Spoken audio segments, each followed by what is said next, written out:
Good afternoon students. तो कैसे हैं आप सब। मैं साहिल रावत, आपका इंग्लिश मेंटोर, स्वागत करता हूं स्टूडेंट्स आपका आज की क्लास में। तो चलते हैं सीधा क्लास की तरफ।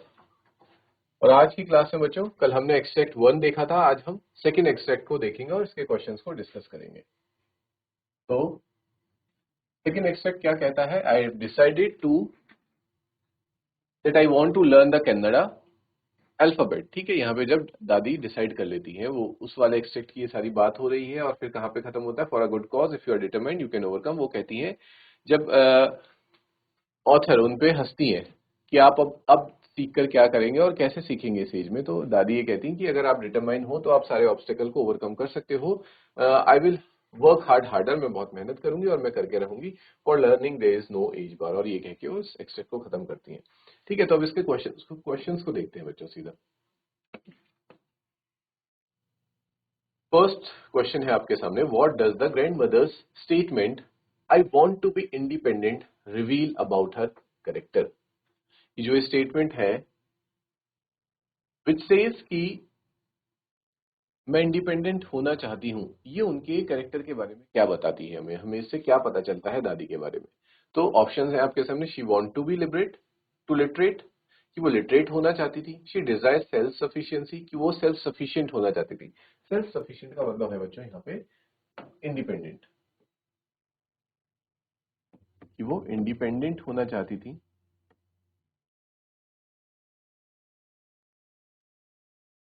अगला है she desires self sufficiency, sorry, she wants to prove her intelligence to others, कि वो अपनी बुद्धिमत्ता का को सबके सामने साबित करना चाहती थी। या फिर she feels pressured by society to learn, या फिर उन्हें ऐसा लग रहा था कि जो सोसाइटी है, समाज है, उन्हें प्रेशर कर रहा है सीखने के लिए। तो इसका एक करेक्ट आंसर है students B, she desires self sufficiency. क्योंकि दादी का मेन रीजन ये नहीं था कि उन्हें कन्नड़ सीखनी थी, उनको ये था कि मुझे इंडिपेंडेंट होना है, मुझे किसी पर निर्भर नहीं रहना है। और निर्भर तब तक रहते हैं आप जब तक आप एजुकेटेड नहीं है। एक एजुकेटेड इंसान किसी पे भी निर्भर नहीं होता। Is it clear? इसीलिए वो पढ़ना चाहती थी। द ग्रैंड मदर, इसका डिटेल में आंसर भी देखेंगे। The grand mother is a women of dignity, बहुत ही आत्मसम्मान और रिस्पेक्टफुल वो लेडी है। Even though her family is well of, उनके जो परिवार है बहुत संपन्न है। शी फील्स हेल्पलेस, लेकिन फिर भी उनको हेल्पलेस महसूस हुआ। क्यों? क्योंकि वो डिपेंडेंट थी। She can not read, her desire to be independent reveals that she values the ability to do things on her own without relying on others. और उनकी ये इस बात को महत्व देना कि हर इंसान को क्या आना चाहिए, खुद पे डिपेंड होना आना चाहिए, ये बताता है कि उनके अंदर एबिलिटी है कि वो चाहती हैं वो हर काम खुद से कर सके, ना कि किसी पर निर्भर रहे। I hope this question is clear. बढ़ेंगे अब अगले क्वेश्चन की तरफ। The grand mother's determination shows that learning has no, क्या होगा बच्चों? जो ग्रैंड मदर का डिटर्मिनेशन है वो हमें क्या सिखाता है कि learning has no age limit, या जेंडर बायस, या फिर कल्चरल बैरियर्स। कि एजुकेशन के लिए आपको एज लिमिट नहीं देखनी पड़ती, जेंडर बायस नहीं देखना पड़ता, या फिर कल्चरल बैरियर्स तोड़ने पड़ते हैं। वैसे देखा जाए तो तीनों ही ऑप्शन एकदम करेक्ट है, लेकिन हमें क्योंकि ये जो ऑप्शन है ये एक्सट्रैक्ट के अकॉर्डिंग बताना है ना। क्योंकि ना तो एजुकेशन के लिए आपकी एज मैटर करती है, आप कभी भी और किसी भी उम्र में पढ़ सकते हैं। ना जेंडर मैटर करता है, ठीक है, कि आप किस जेंडर से बिलोंग करते हैं। कोई भी हर जेंडर का व्यक्ति पढ़ सकता है, लर्न कर सकता है, चीजों को सीख सकता है। ठीक है, और ना ही कल्चरल बैरियर, ना कल्चर इस बात से हमें रोकता है या फिर रोक सकता है कि हमें क्या करना है, हमें सीखना है या नहीं सीखना। बट इसका करेक्ट आंसर होगा बच्चों एज लिमिट, क्योंकि एक्सट्रैक्ट में एज लिमिट की बात की गई है। तो at the age of 62 years की एज में, विद ग्रे हेयर, बाल उनके सफेद हो चुके हैं, wrinkled hands and spectacles, the grandmother decides to learn. इसलिए her resolve demonstrates that the desire to and determination to learn can overcome any barrier, including age. I hope this is clear, students.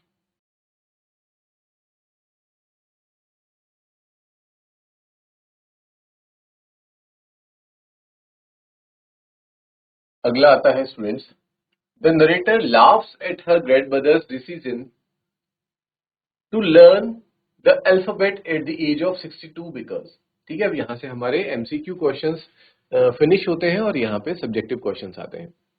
तो जो grand daughter है वो अपने grand mother के इस decision पे कि वो अल्फाबेट सीखेंगी, इस पे उन्हें हंसी क्यों आती है? तो इसका आंसर आप लिखेंगे the narrator laughs because she thinks her grandmother is too old to learn. क्योंकि ऐसा किसे लग रहा है? वैसे देखा जाए तो 62 is not a big age, ठीक है, 62 कोई बहुत ज्यादा बड़ी उम्र नहीं है, लेकिन ग्रैंड डॉटर को या फिर जो हमारी नरेटर है उनको अपने कंपैरिजन में दादी बहुत ज्यादा बूढ़ी लगती हैं और उन्हें लगता है कि अब इस एज में दादी क्या सीखेंगी। नोटिसिंग हर ग्रे हेयर, जो ग्रैंड नरेटर है वो उनके सफेद बालों को देखती हैं, उनके चेहरे पे आई हुई रिंकल्स को देखती हैं और उनके स्पेक्टिकल्स चश्मों को देख के ये कहती हैं, ठीक है, कि अब आप पढ़ के क्या करोगे? ये जो अल्फाबेट्स हैं ये तो बचपन में सीखे जाते हैं। If it reflects a childish and immature assumption. इससे हमें पता चलता है कि एक बच्चा आखिर कैसी सोच रख सकता है। चाइल्डिश ही उसकी सोच होगी, इमेच्योर उसकी थिंकिंग होगी। Immature assumption which she later realises is wrong, और जो कि बाद में नरेटर को रियलाइज होता है कि वो गलत थी, जब वो देखती है कि उसकी जो दादी है वो कितनी फास्ट लर्नर है। शायद इतना तेज कोई बच्चा भी नहीं सीख पाता जितना दादी 62 की एज में सीख रही थी चीजों को, और इतनी ही जल्दी वो टारगेट अपना पूरा कर लेती हैं सरस्वती पूजा से पहले सभी अल्फाबेट्स सीख करके। और तब नरेटर को रियलाइज होता है कि वो गलत थी जब वो कहती थी कि दादी आप इस एज में सीख कर क्या करोगे। आई hope this question is clear, इसको नोट कीजिए बच्चों। और फिर देखते हैं नेक्स्ट क्वेश्चन। नेक्स्ट क्वेश्चन कह रहा है list any two qualities displayed by the grandmother. इस क्वेश्चन में हमें दादी की दो किसी हम कह सकते हैं खूबियों के बारे में बताना है, ठीक है, क्या खूबियां थी दादी के अंदर, क्या क्वालिटीज थी दादी में। दादी की काफी सारी क्वालिटीज हैं, उनमें से सिर्फ दो क्वालिटीज हम बताएंगे। पहला ये कि she had determination and will power, कि दादी के अंदर दृढ़ निश्चय था और विल पावर इच्छा शक्ति उनकी बहुत ही मजबूत थी। She sets a firm deadline, determination इसलिए कि वो हार नहीं मानती और वो डिसाइड करती है कि मैं सीख के रहूंगी। और विल पावर ये कि वो डेडलाइन सेट कर देती है कि इससे पहले मैं सीख कर ही रहूंगी। And works extremely hard to achieve हर गोल, और पूरी मेहनत करती हैं अपने गोल को अचीव करने के लिए। अगला जो क्वालिटी, ये फर्स्ट क्वालिटी थी, नेक्स्ट क्वालिटी हम जिसकी बात करेंगे that was self respect and dignity. वो एक लेडी थी जिनके अंदर बहुत ज्यादा सेल्फ रिस्पेक्ट, खुद के लिए सम्मान, आत्मसम्मान और डिग्निटी। ये भी बच्चों क्या होता है? सेल्फ रिस्पेक्ट ही होता है, ठीक है, एक तरह से हम सेल्फ रिस्पेक्ट ही समझ सकते हैं इसे भी। क्योंकि अगर उनके अंदर डिग्निटी ना होती, सेल्फ रिस्पेक्ट ना होता, और अगर वो उस जो आपकी नोवेल थी काशी यात्री, उसके लालच में आकर के क्या कर सकती थी? वो किसी के पास भी जाकर अपने सेल्फ रिस्पेक्ट को साइड में रखते हुए, दाव पर रखते हुए किसी से भी पूछ सकती थी कि मुझे ये पढ़कर सुनाओ। लेकिन उन्होंने ऐसा नहीं किया। वो बहुत ज्यादा उसे पढ़ना चाहती थी, जानना चाहती थी कि उस एपिसोड में क्या हुआ, उस कहानी में आगे क्या हुआ, लेकिन उसके बावजूद भी वो ऐसा नहीं करती हैं। वो किसी के पास नहीं जाती हैं, वो वेट करती हैं जब तक कि कौन नहीं आता, उनकी डॉटर नहीं आती, ग्रैंड डॉटर नहीं आती। और उसके आने पर भी वो उससे स्टोरी नहीं सुनती, बल्कि उससे क्या कहती हैं कि तुम मुझे अब पढ़ना ही सिखाओ, मैं खुद पढ़ना सीखूंगी और खुद से इस नोवेल को पढ़ूंगी, किसी पे भी डिपेंड नहीं रहूंगी। Rather than asking a stranger to read for her and feeling embarrassed, she chooses to learn on her own so she can be independent, ताकि वो इंडिपेंडेंट हो सके। ठीक है बच्चों, ये क्वेश्चन नोट कीजिए।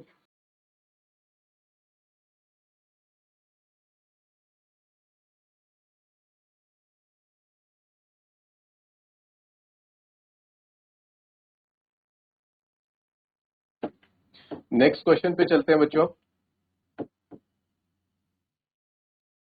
That is the fifth part. How can we say that the narrator is making assumption about her grandmother?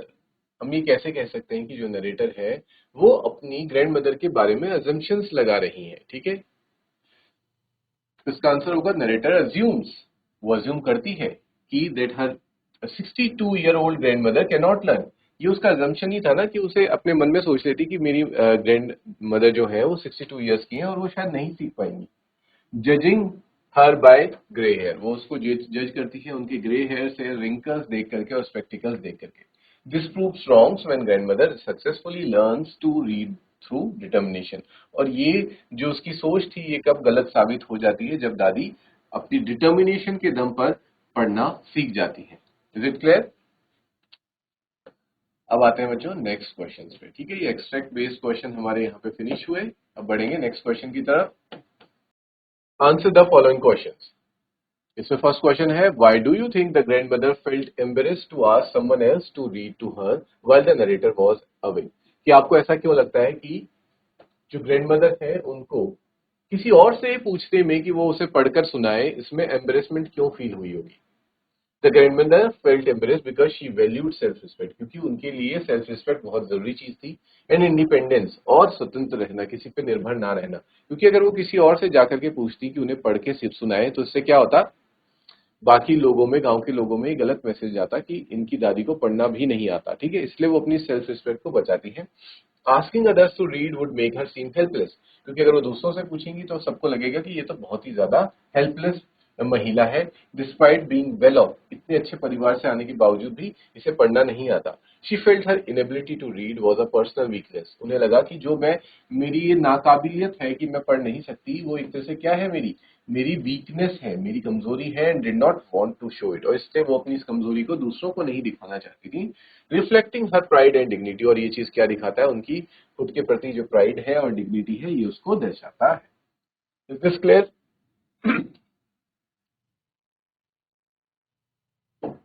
Next question, why does the narrator initially laugh at her grandmother's determination to learn at the age of 62? ये हमने पहले भी discuss कर लिया कि वो क्यों हंसती है अपनी ग्रैंडमदर पे। वो इसलिए हंसती है क्योंकि एक तो पहली बात ये क्या शो करता है, उनका चाइल्डिश और immature behaviour, shallow way of thinking है। शी जजेस, अपनी ग्रैंडमदर को जज करती है उनकी फिजिकल अपीयरेंस से, जैसे कि उनके ग्रे हेयर, उनके रिंकल्स और उनके स्पेक्टिकल्स को देख के जज कर लेती है कि दादी अब नहीं सीख सकती। एंड हैवी किचन वर्क, और क्योंकि दादी हमेशा किचन का ही काम करती है, तो वो ये अज्यूम करती है कि दादी को सिर्फ और सिर्फ किचन का काम आता है, वो अल्फाबेट्स वगैरह तो नहीं सीख सकती।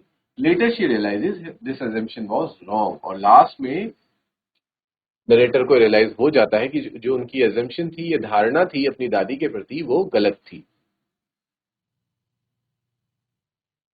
देखेंगे बच्चों अब अगला question. What significance does the story of Kashi यात्री have in both the grandmother's life and the story? कि जो ये कहानी है काशी यात्री, इसका क्या प्रभाव पड़ा दोनों पर, ग्रैंड डॉटर पे भी और ग्रैंड मदर पे भी, क्या प्रभाव था?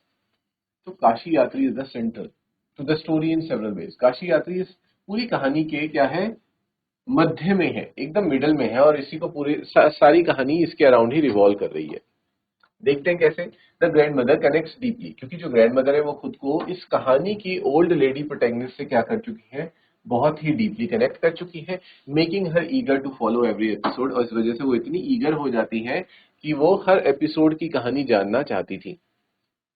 It's theme of compassion over personal desire reflects Avva's own selfless nature. अब देखो, हमें कोई पर्सनल कोई भी कैरेक्टर कब पसंद आता है, जब हमें ऐसा लगता है हम खुद को, अपने आप को उससे रिलेट कर पाते हैं। तो दादी भी अपनी रियल लाइफ में कैसी थी, बिल्कुल कहानी वाली दादी की तरह कैसी थी, सेल्फलेस थी, यानी कि अपने बारे में कम सोचती थी और दूसरों का भला ज्यादा सोचती थी। ये हम कहाँ देख पाते हैं, ये हमने उनके लाइफ के अर्ली स्टेजेस में भी देखा कि वो अपने बारे में कम सोचती हैं और अपने परिवार, अपने हस्बैंड, उनके बच्चे और अपने ग्रैंड चिल्ड्रन के बारे में सोचती हैं। ठीक है, वो सोचती हैं कि अगर चलो मैं पढ़ाई लिखाई नहीं कर पाई तो एटलीस्ट जो मेरे खुद जो आगे फैमिली है वो क्या करे, अच्छे से पढ़ाई लिखाई करे। तो ये उनका सेल्फलेस नेचर है, और वो सबके लिए किचन में अच्छा अच्छा खाना बनाती है, घर के काम करती हैं, सबको अपने बहुत ज्यादा सपोर्ट करती हैं, अपने फैमिली के सभी मेंबर्स को। और ठीक उसी तरह से जो कहानी की दादी थी, वो भी एक सेल्फलेस नेचर दिखाती है। जब वो पूरी जिंदगी की उनकी जो जमा पूंजी थी, उन्होंने काशी जाने के लिए सेव करी थी, उसको किसको दे देती हैं, वो दे देती हैं एक ऑर्फन लड़की को, उसकी वेडिंग के लिए।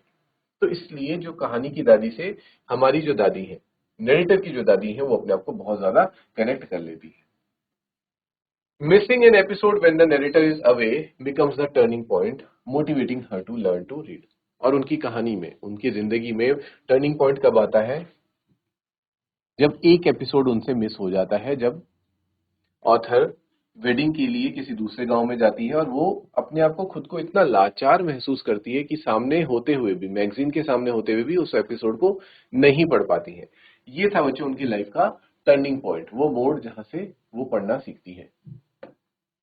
In the end she reads the novels title, और आखिरकार वो नोवेल के टाइटल को पढ़ लेती है, पब्लिशर के नाम को पढ़ लेती है, जो ये बात को प्रूव करता है कि वो आखिरकार सक्सेसफुल रही अपने इस मिशन में, giving the story emotional closure, और कहानी को एक इमोशनल क्लोजर भी मिलता है। कि सोचो, जिस कहानी को वो कुछ वक्त पहले नहीं पढ़ पा रही थी सामने होते भी, आज उस मैगजीन को, उस नोवेल को वो देख करके तुरंत पढ़ लेती है। तो ये क्या हुआ, एक इमोशनल क्लोजर हुआ बच्चों। क्लियर?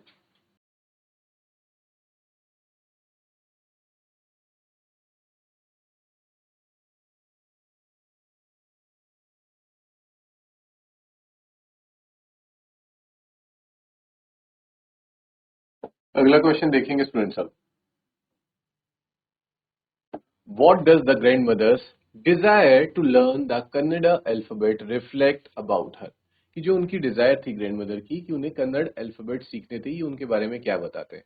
तो हम पहले भी जान चुके हैं सबसे पहले, बट ये थोड़ा लॉन्ग आंसर टाइप क्वेश्चन में आएगा आपके। ठीक है, अगर ये लॉन्ग में आता है तो आप क्या आंसर लिखेंगे?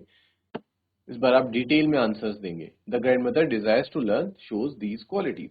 पहला, अ थर्स्ट फॉर लर्निंग, की उनके अंदर क्या थी? सीखने की चाह थी। ठीक है, एक भूख थी उनके अंदर, या हम कह सकते हैं एक प्यास थी उनके अंदर कि वो सीखना चाहती थी। शी हैज ऑलवेज रिग्रेटेड, ये पछतावा उनको हमेशा से था, तभी वो आके ऑथर के साथ भी इस बात को डिस्कस करती हैं कि वो कभी पढ़ाई नहीं कर पाई। ठीक है, ऐसा नहीं है कि वो ओके थी इस बात से कि चलो ठीक है, नहीं करी पढ़ाई तो नहीं करी, लेकिन उनको ये रिग्रेट था। And now seizes the opportunity when she can, और आज तो ये रिग्रेट और ज्यादा बढ़ गया जब उनको खुद की लाचारी महसूस हुई कि वो अगर पढ़ी होती, पढ़ी लिखी होती, तो फिर उस नोवेल को खुद से पढ़ पाती, और फिर वो उस ही लाचारी में अपने लिए अपॉर्चुनिटी ढूंढती हैं कि चलो, तब वो अगर नहीं पढ़ पाई थी तो आज वो पढ़ सकती हैं। डिटर्मिनेशन एंड करेज, ये उनके डिटर्मिनेशन और करेज को भी हमें शो करता है कि she is not deterred by age, कि वो अपनी एज देखकर क्या नहीं हो रही है, पीछे नहीं हटती। फिजिकल लिमिटेशंस, वो फिजिकल लिमिटेशंस की मैं अब बूढ़ी हो गई हूँ, अब मैं क्या पढ़ूंगी, इन चीजों को साइड रखती हैं। और सोशल एक्सपेक्टेशंस, कि लोग क्या कहेंगे जब वो ये सोचेंगे, सुनेंगे कि मैं अब इस एज में आकर के सीख रही हूँ, तो ये सारी चीजें वो दरकिनार करती हैं। A deep desire for independence, और उनके अंदर डिजायर थी कि उन्हें इंडिपेंडेंट होना है तो होना ही है। वो सेल्फ रिलायंट रहना चाहती थी, खुद पर निर्भर रहना चाहती थी। She does not have to depend on anyone, ताकि वो किसी पे डिपेंड ना रहे कि कोई उनको रीड करके बताए। सेल्फ अवेयरनेस, और उनके अंदर सेल्फ अवेयरनेस भी थी, खुद के बारे में भी वो अच्छे से जानती थी। She understand what she has missed, वो जानती थी कि क्या उनके जीवन में मिसिंग है, and is willing to work hard to make a point, और उसके लिए वो मेहनत करके उसे ठीक करना भी चाहती थी। Her resolve embodies the message that is never too late to learn, और ये इससे हमें ये पता चलता है कि कभी भी सीखने के लिए देर नहीं होती है, आप किसी भी उम्र में सीख सकते हैं। इस क्वेश्चन को, इस आंसर को नोट कीजिए बच्चों, ये लॉन्ग आंसर टाइप क्वेश्चन है आपके सामने।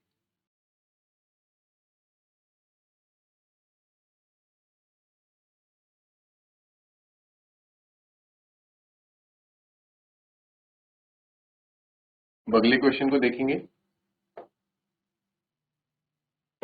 What lessons can we infer from the grandmother's action of touching narrator's feet?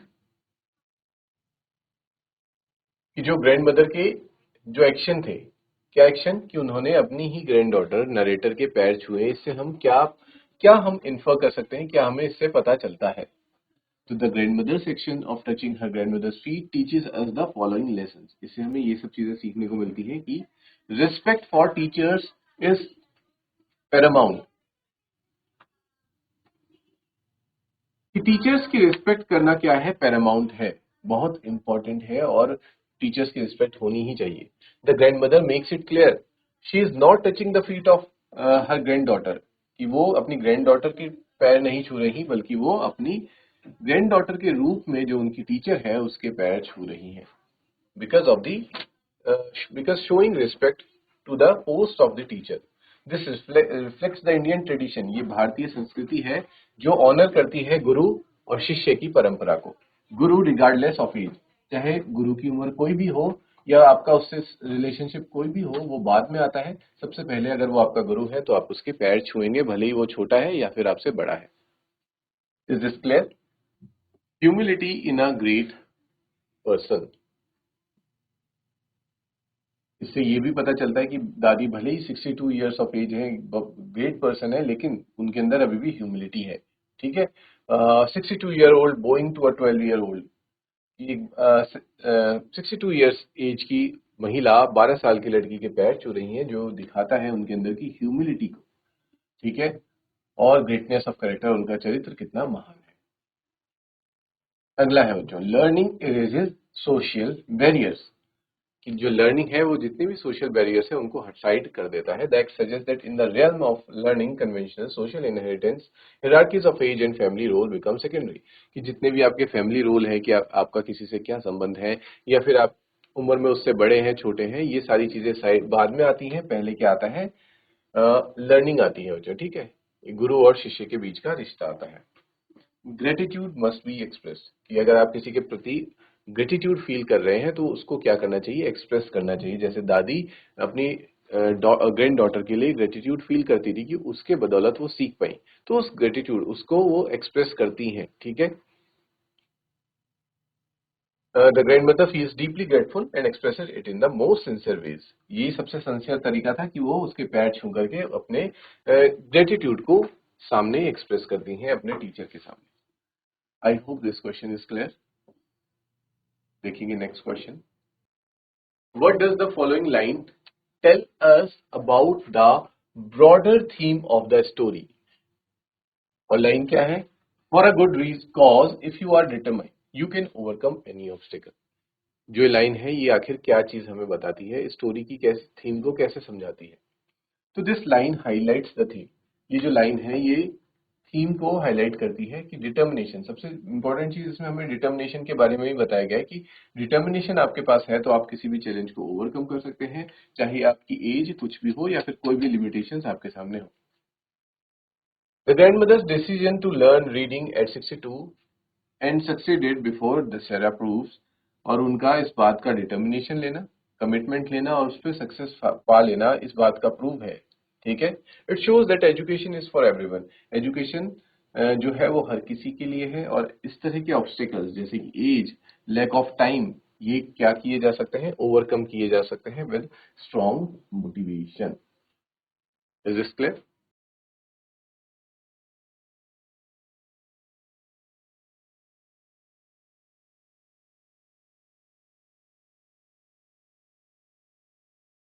How effectively does the story highlight the value of education in supporting personal independence? अब किस रूप से हम ये बता सकते हैं कि जो ये कहानी है ये इस बात को हाईलाइट करती है कि जो एजुकेशन की वैल्यू है वो बहुत ज्यादा है, किस चीज के लिए, पर्सनल इंडिपेंडेंस को सपोर्ट करने के लिए। ठीक है, तो डिस्कस करते हैं बच्चों इसको आंसर में। द स्टोरी हाईलाइट करती है थ्रू द ग्रैंड मदर के उदाहरण से, हु इज वेल ऑफ, वो भले ही फैमिली से कैसी हैं, बहुत ही वेल ऑफ हैं, बहुत संपन्न उनकी फैमिली है, एंड रिस्पेक्टेड, और उनकी बहुत रिस्पेक्ट है गांव में भी और घर में भी। फील्स हेल्पलेस, लेकिन वो खुद भी लाचार महसूस करती है, because she can not read, क्योंकि उनके पास लैक ऑफ एजुकेशन है।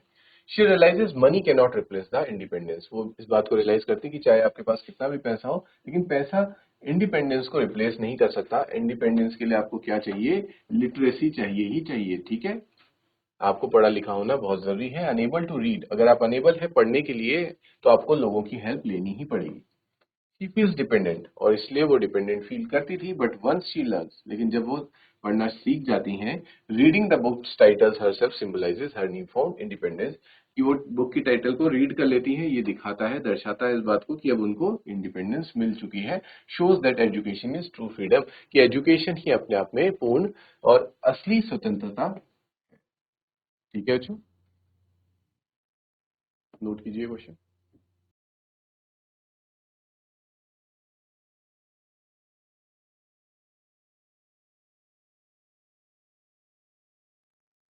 अगला है बच्चों वोकेबलरी। ठीक है, वोकेबलरी पे कुछ बात करेंगे। यहाँ पे आपको करना है match the binomials with their meanings, words को उनके मीनिंग्स के अकॉर्डिंग मैच करना है। हम सीधा सीधा डायरेक्ट आंसर्स पे चलेंगे, और जहाँ पे ऑलरेडी मैच किए करके दिए गए हैं। पहला वर्ड आता है सिंक और स्विम। ठीक है, सिंक और स्विम का मतलब होता है सक्सीड और फेल विदाउट हेल्प, कि आप या तो सक्सेस आपको मिलती है या फिर आप फेल होते हैं, लेकिन बिना किसी के मदद के। ठीक है, आप मदद नहीं लेंगे किसी के, तो आइदर यू विल सक्सीड और either you will fail. On and of का मतलब है बच्चों कि कभी कभार, ठीक है, जिसे हम कहते हैं कभी कभार, sometimes, occasionally, that is on and off. Third is mix and match. Mix and match का मतलब क्या होता है? Put different things together to get a range of possibilities, कि जब आप बहुत सारी चीजों को एक साथ रख देते हैं और फिर ताकि आपकी पॉसिबिलिटीज बढ़ जाएं, उसे कहते हैं mix and match. All or nothing. All or nothing का मतलब होता है something to be done completely और नॉट एट ऑल, कि अगर आप किसी चीज को कर रहे हैं तो पूर्ण रूप से करें या फिर बिल्कुल भी ना करें। Fifth is part and parcel. Part and parcel means complete part of और बिलोंग टू, कि आप जब वो कोई चीज पूर्ण रूप से किसी को बिलोंग करती है, ठीक है, that is called part and parcel. Sixth is pick and choose. Pick and choose का मतलब होता है चूज ओनली द बेस्ट, कि जो सबसे बेस्ट है, जो सबसे सही चीज है, आप उसी को अपने लिए चुनेंगे। सूनर और लेटर। सूनर और लेटर का मतलब है at some time in the future, कि भविष्य में किसी ना किसी घड़ी में आप उसको क्या करेंगे, मिलेंगे, बात करेंगे, कुछ भी, सूनर और लेटर। लीप्स एंड बाउंड्स का मतलब है बच्चों इंक्रीज और डेवलप वेरी क्विकली, कि बहुत तेजी से क्या होना, बढ़ना, ठीक है, इंक्रीज करना या फिर डेवलप करना। इनको नोट कीजिए।